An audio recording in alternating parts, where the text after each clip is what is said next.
Hey, you're listening to Births at Home, the podcast with me, Esmeralda, the home birth doula.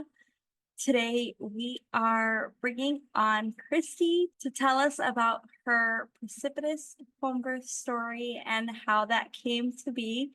So grab your cup of coffee, join us in listening, and let's bring Kristi on. Hey, Kristi, if you just want to go ahead and tell us all a little bit about yourself. Yeah. So I'm Kristi Felix. I live in Southern Ohio, kind of like I joke that it's the armpit of Ohio because I can get to Indiana in 10 minutes and Kentucky in 10 minutes. So we're Oh, just cool. kind of right in that little corner right there. I'm a mom of three boys, wildly different pregnancies, similar-ish birth stories, except for my third, who was my home birth. I am extremely passionate about birth and breastfeeding. It's my favorite thing to talk about.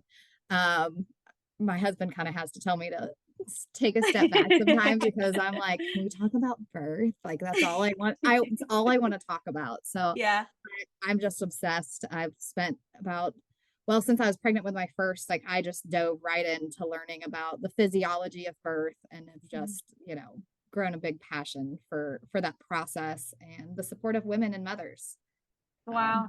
That's awesome. I'm like the exact same way. Everything birth, I'm just like, please put me into it. If Yep. it's like a podcast or a movie, I'm just like, oh, I want to know about it. Yes. And then always like talking about it with people too. And my husband's like, okay, that's Yeah. enough. Yeah. This is not everyone's topic of conversation. Yeah. It's my first question to everybody I meet, like, what's your home birth story or what's your birth story? I love it. And so how did you kind of get into the home birth world? Oh my gosh. So I was thinking about my story over this last week. And if you asked me when I was pregnant with my first, if I would ever consider a home birth, it would be a no. Yeah.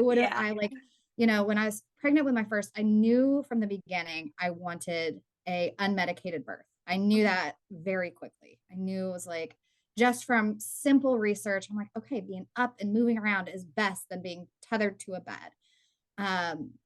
But I wasn't interested in taking that outside of the hospital. Yeah. And even with my second, still, I knew I wanted unmedicated. I knew I could do it, but it still was not a thought yet. Like it was kind of a thought, but not really. And even after my experience with my second, they kind of scared us because he was born blue and cord was around his neck. And I wanted the delayed cord clamping. They were like, we got to bring in the NICU team. And they immediately cut his cord and they were about to do resuscitation when he, it just took him a minute, Yeah.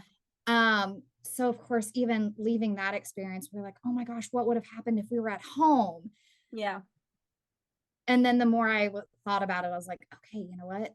He just took a minute and cutting the cord probably made things worse. And then when we found out we were expecting our third, who my second and my third are only 18 months apart, I just got completely drawn to home birth. I follow so much birthing and breastfeeding social media pages, which is funny because I have to be very cautious about where I open my social media or it can be a little exposing. But I just was so drawn to home birth videos. I just had such a emotional reaction to watching women birth at home and the power that was behind those videos. Yeah. And I would watch them and I would just sob. I'm like, it's so beautiful. And my husband was very apprehensive. So we actually didn't even switch to home birth midwife until I was 30 weeks pregnant with our third. Oh, so wow. We made it through most of my pregnancy with the midwife group that I had for my second birth. But I was just like, please, this is something I like, I know I can do. And I feel like that's going to be the safest place for me. Yeah. I've done it twice in the hospital. And I'm not someone who like suffered birth trauma. I know a lot of people get to home birth because they experienced a trauma. And I wouldn't say I had a trauma. I wouldn't say that I had an amazing hospital experience, but I didn't have a terrible hospital experience, but I knew that I wanted more. Yeah. And I knew that I would get that in a home birth. Mm-hmm. I know a lot of women are scared of home births because they don't have the support of family or their spouse, or like they get pushed back. Why would you want to do that? I'm from a very unique experience. So my grandmother did like hypnobirthing back in like the 50s, Oh, like, wow. and had hypnobirths with my mom and her sisters. Uh-huh. My mom wanted to do the Bradley method, but she ended up with C-sections, but she was very supportive. My sister-in-law has had home births. So Okay. it's not something that is not familiar with my side of the family. Mm-hmm. So received so much support from my sister-in-law. Was so excited because my sister-in-law is a doula, uh, Okay. and also just loves birth. She wanted a home birth with her first, and she was pregnant with her first the same time I was pregnant with my first, and I was like, I can't imagine ever doing that. And now here I am, like all for it. So yeah, it's kind of a crazy transition of where I was like, never would I ever, to like, I think it's the best thing. I Yeah. think so many people can do it if they get in the right mindset. Mm-hmm. But yeah, that's kind of how I got to there. And like I said, we didn't switch until almost being done with my pregnancy, which was Yeah. scary at first. I was like, oh my gosh, Mm-hmm. how do I move everything over? And I get how people get overwhelmed by that, but it was the best choice for Yeah. me. And it was, my favorite experience of last year. And I'm still, he's 3 months old and I'm still on a birth high from Yeah. it all. So That's yeah. awesome. Was there like a moment, like a pivotal moment where you instantly were like, okay, that's it. I'm switching over to home birth. I remember driving to do an interview with the midwife we chose, at like 28, 29 weeks pregnant. I was begging my husband, I'm like, just go talk to them. Mm-hmm. Because he was kind of the one that he's medically minded, and I understand his sister had a uterine rupture. So, Okay. there's a little bit of fear there, and I understand that. So I was like, just talk to them, get your questions, your Mm-hmm. concerns out there, let them explain that process so you can have a little bit more peace of mind. Yeah. And I basically told him on the way there, I was like, listen, this is a choice that I feel so confident in. I'm like, Mm-hmm. I'm one of those people who, good, bad, I got to weigh everything. But like this decision, I was like, this is something I want to do. And I Yeah. know I can do it. And I know it can be an amazing experience. So we were driving there and I was like, I'm doing this. Like, we're doing this. Like, you can ask all the questions and try to get comfortable, but this is a decision I feel so confident in. Mm-hmm. So I just remember that drive there, and he's like, you're not even gonna let me talk to them first. I'm like, this is something we're doing. Like, if we can interview other midwives if you feel like we need to, but I'm like, this is something we're going to move towards. Yeah. Yeah. I feel like it's a little bit more the husband that's always like a little apprehensive about it and is not sure. But I really think it's just the way that like they're taught about birth growing up, that Mhm. it's like scary and dangerous and it needs to be like medically managed. And so they really just don't know. And so they hear home birth and they're like, I don't want my wife to go through this danger. Like the red Right. flags start going for them. But yeah, they just don't know. So it just takes a little bit of pushing for Right. them to Yep. get there. And the group we went with, like, they did a really good job answering his questions and, his two concerns. You not being there, what happens if you're not there? And they were like, oh, well, that doesn't happen that often. And we'll give you a list of things to do just in case. And they also said, um, you're either going to get in the car and drive 30 minutes, or we're going to take 30 minutes to get to you. Either way, you're Yeah. going to have to get somewhere or someone get to you. Yeah. And so he was like, okay, well, that makes sense. Like, Hmm. if birth is going to happen fast, like, you're going to have to get somewhere anyway. Yeah. And then of course his other worry was hemorrhage. Um, and so they walk through, we come with this, we come with this, we come with this, we come with this, we come Yeah. with all these steps um, and what they do. And so, I think he left with a little peace of mind, but he was still Hmm. like, I can't believe we're doing this. My husband is not the father of my oldest son, so he was not present for his birth. I did that one solo. But so my second son was his first experience. So experiencing him being born blue and needing a moment to come to, of course, that was a fear in his mind as well. Yeah. So he was a little nervous, but he knew that, I trust my body. I trust what I'm capable of. We've been through it a few times. So he was nervous, but okay. Yeah. Yeah. That's great. And so if you want to just kind of start how labor started and just get into your home birth story from there. Yeah, absolutely. So my first two, my water broke. So I kind of was like, all right, things are happening, baby will be here in a little bit.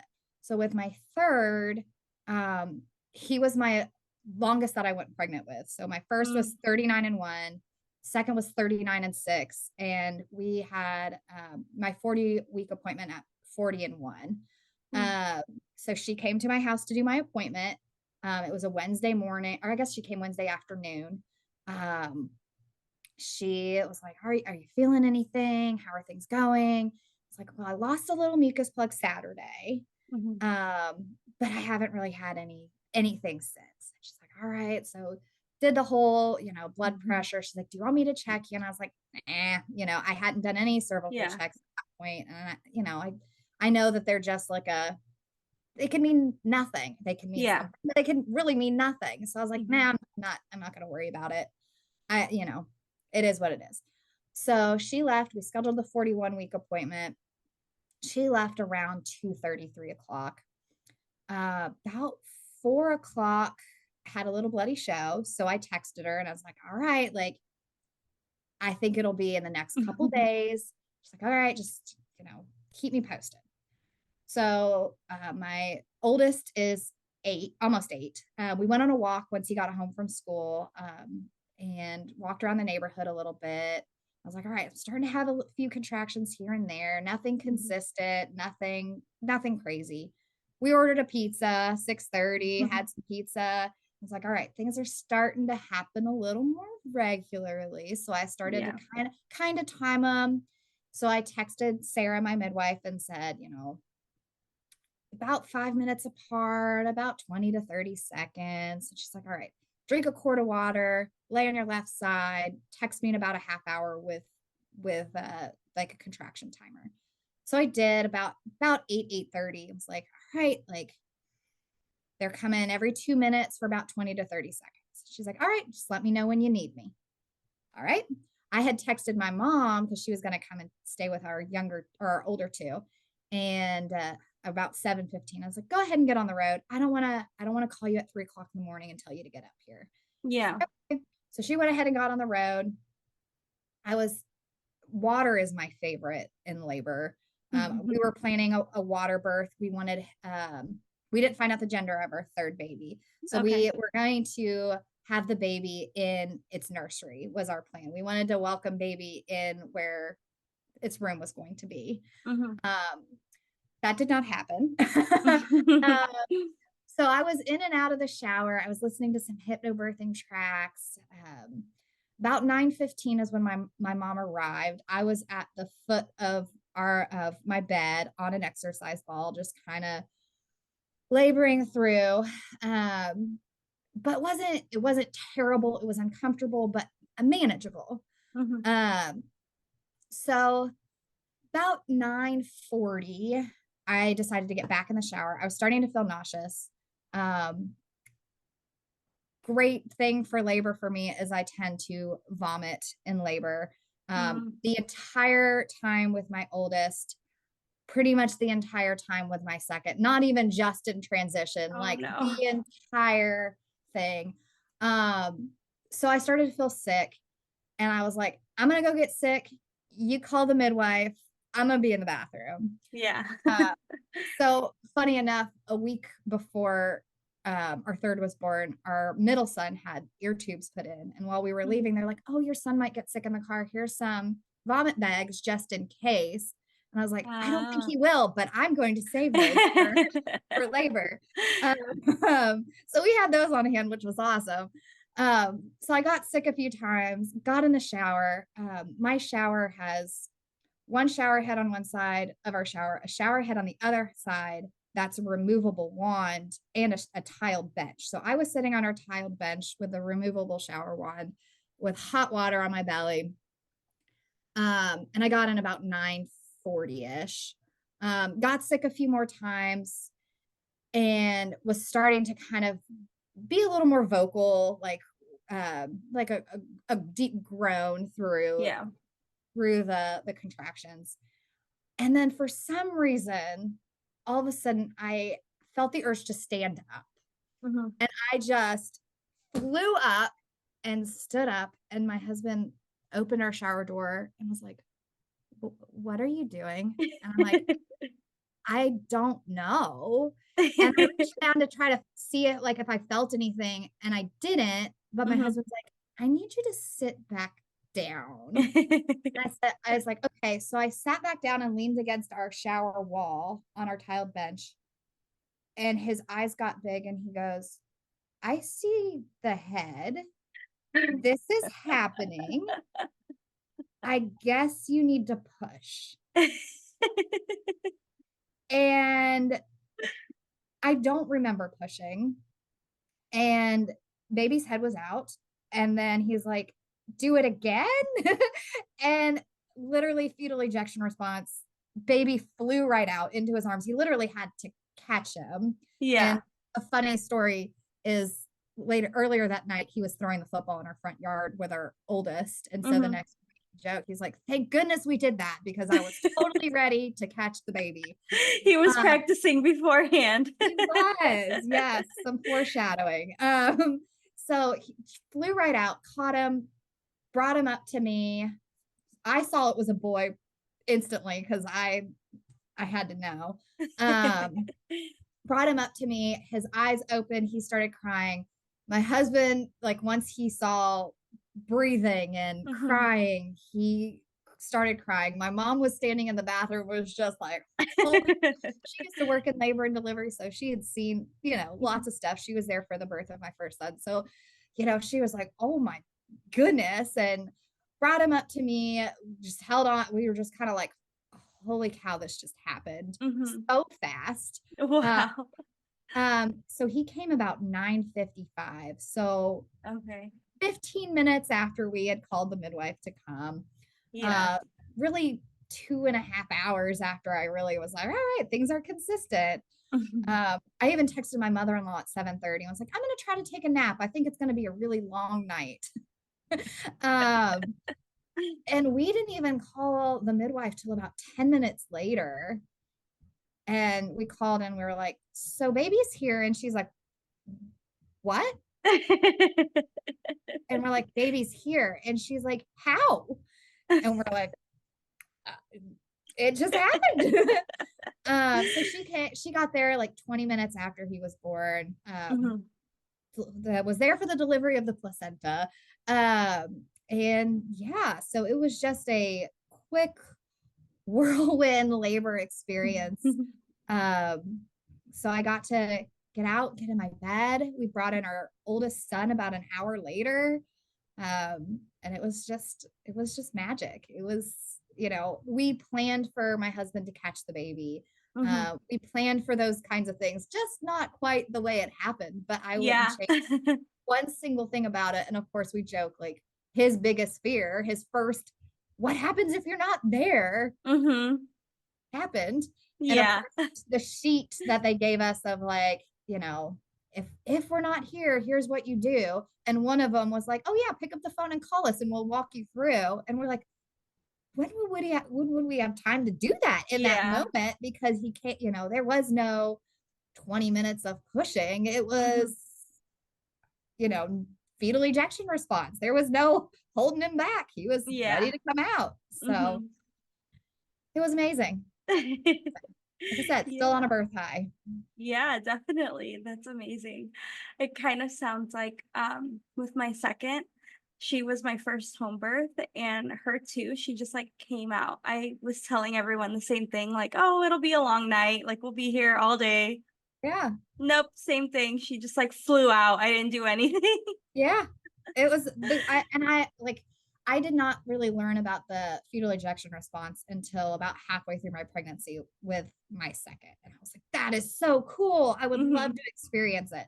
So to experience it and have literally no control over Hmm. it and it to happen so quickly and naturally was Yeah. just the coolest.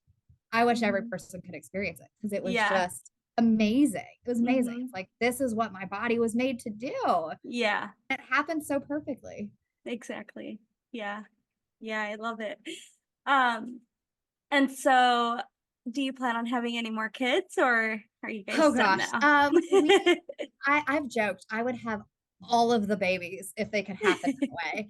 But we'll see. It's not a hard no, but it's Hmm. not a definite yes. I mean, we have three, two under two right now is a Yeah. lot. And Hmm. I'm halfway through my 30s and I'm like, I'm not someone who's like, oh, I'm at AMA because I'm 35. Like Yeah. I'm not that person, but I'm also Hmm. like, do I want to do this much older? Maybe not, but like I said, not a hard no, but not a definite yes. Hmm. I If it could only happen, ask, yeah. I only ask because now I'm wondering, would you have a free birth or would you have a midwife assisted again? oh, I don't think my husband would ever be on board with a free birth. No, even though Yeah, you guys did it already. we already kind of did it, but like, I mean, so I knew that I wanted my midwife to be more hands off. Yeah. Like I said, I'd done the unmedicated thing a few times, so it wasn't, Hmm. a new experience. And I wanted more. I told her I was like, I'm fine with a more hands off approach for you. Like, I basically want you to be there in case of an emergency or so I feel like something's going wrong. So we kind of knew that going in, but I feel like just to provide that to my husband next time Yeah. would be good for him because I've teased him. I'm like, you can add this to your resume. And he's like, I don't want this on my resume that I can deliver babies. So yeah, I think we would probably have someone there, but I would tell that person as soon as I have signs of labor, maybe you need to get there Hmm. because of how fast this one went, and Yeah. I joked so many times through pregnancy of like, oh man, I would love a precipitous labor. Like how amazing that would be I kept saying the dream, what a dream to have that because both Hmm. of mine were 10 hours, which still is not an excessive length for first Yeah. or second babies.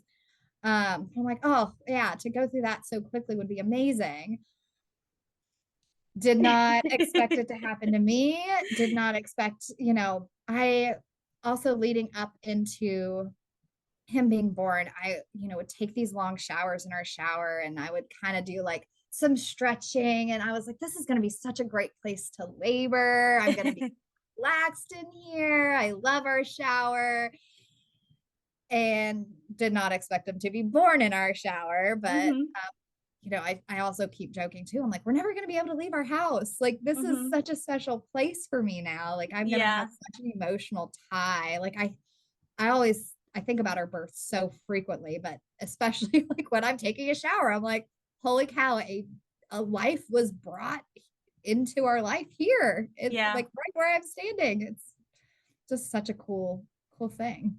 Yeah. It's you actually manifested your whole birth, your I whole did. pregnancy. I did. Yeah, it's so cool. It's so cool. Yeah, that's awesome. And so now you're into a little bit of the birth world. Oh yes. And yeah, you said you enjoy the whole like breastfeeding and all that. So if you want to tell me a little bit about that. Yeah. So obviously with my first, I knew I'm like breastfeeding, we're going for it. Like, Mhm. and I know that it's breastfeeding. I joked with my friends, it's harder than giving birth. It is a time commitment. It is a sacrifice.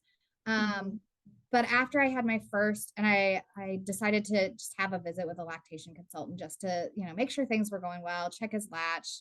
As with most first time moms, questioning, am I doing this right? Is it getting enough? And I went and had a visit and I left and I was like, that was the coolest thing ever. I want to do that.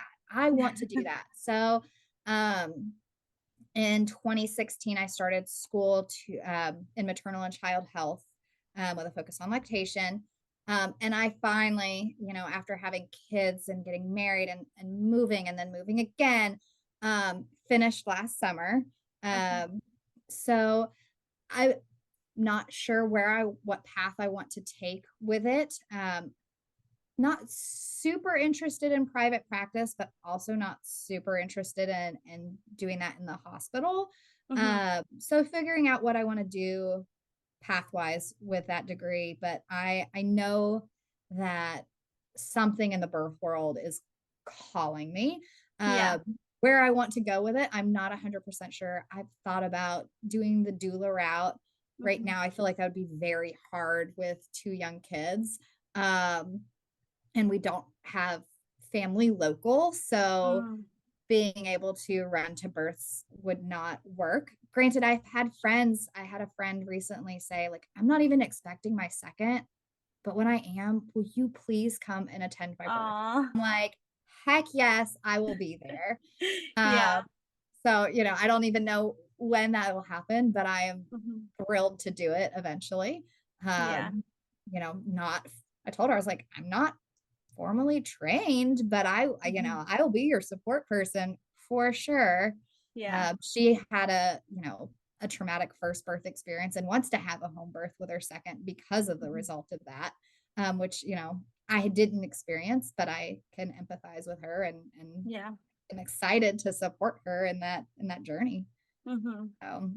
But where I go, I'm not set on it, but I know that the birth world is for me, and supporting women and making sure there is informed consent for everything. Yes. And just education.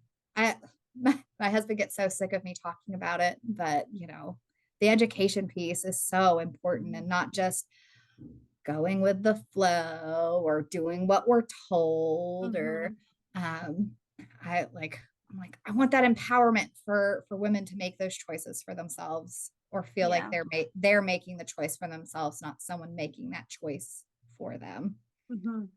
So Yeah, definitely. That's what we need, is a lot more education on like physiologic birth and informed consent and autonomy, because really that's what everyone thinks, is you just go to the hospital, you get an OB, and then you listen to your OB from there. Just everything right. they tell you, you just listen and Yeah. follow.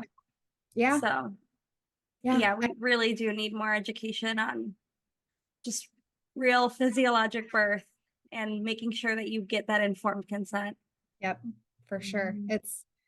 I want people to treat birth as something they are experiencing, not just something they have to like endure or go through. Like, yeah, it's hard and it's exhausting, and there's that unknown of when birth can start, and that can feel scary, but you can also embrace it and know, like, Yeah. I am playing an active role in my health, and I can play an active role in how I bring this baby into the world, and it can be such a beautiful moment and experience.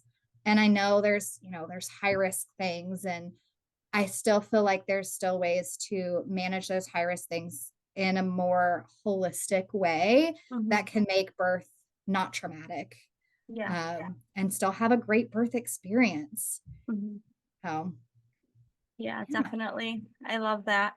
Well, thank you so much. And do you have any like social media accounts that you would like anyone to follow you on? I don't have anything yet. I Mhm. am actually getting ready to start building a website for myself locally, of like kind of like a birth resource guide. Okay. So when I got married and moved up to Ohio, um, my middle son is the product of our honeymoon, and I moved to a new area and trying to find a hospital-based midwife was so hard. There's not a lot of hospital-based midwives where I'm at.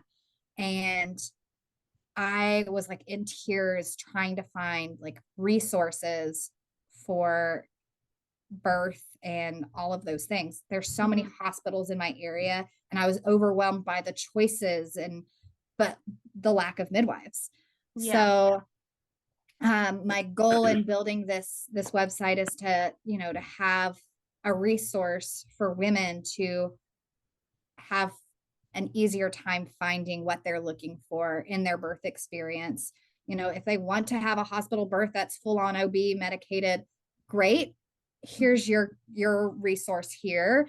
But if you're Yeah. looking for a hospital experience, but you're looking for, maybe your first unmedicated birth, here's where you can go. VBACs here, home births, Mhm. here's the midwives in the areas they serve, just to make that easier for people, because Yeah. it is so overwhelming Mhm. to find those right fits for you. Like, you don't have to go with your first doctor you see. Like, you can, Yeah.